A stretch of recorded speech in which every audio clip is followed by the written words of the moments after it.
Le début de match est difficile pour les Limougeaux que l'on sent fébriles. Nanterre mène 22-17 à la fin du premier quart-temps grâce à 6 réalisations à 3 points.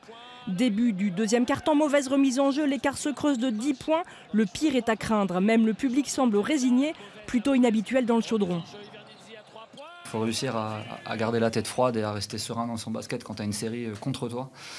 Surtout avec Nanterre, où tu sais que c'est une équipe où ça peut partir très vite, très fort. Donc voilà, on était prévenus et donc on a bien géré ces temps faibles.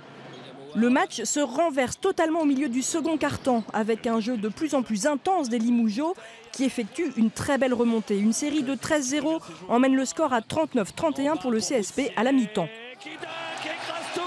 L'objectif, c'était d'essayer de les faire douter en jouant le mieux possible. On l'a très bien fait pendant une douzaine de minutes. Et après, on s'est mis un petit peu à déjouer. Ils ont réussi à revenir vite au score. Et à partir du moment où ils ont réussi à repasser devant, ils ont mis de plus en plus d'énergie. Ils nous ont livré une féroce bataille auquel on n'a pas vraiment su répondre.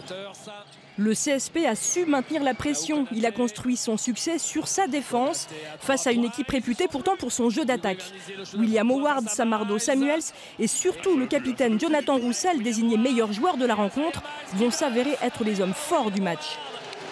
C'était du soulagement, beaucoup de choses qui sortaient, il fallait que ça sorte. Et maintenant, j'espère que ça se reproduira parce que se laisser porter par ce public-là, il n'y a rien de plus beau.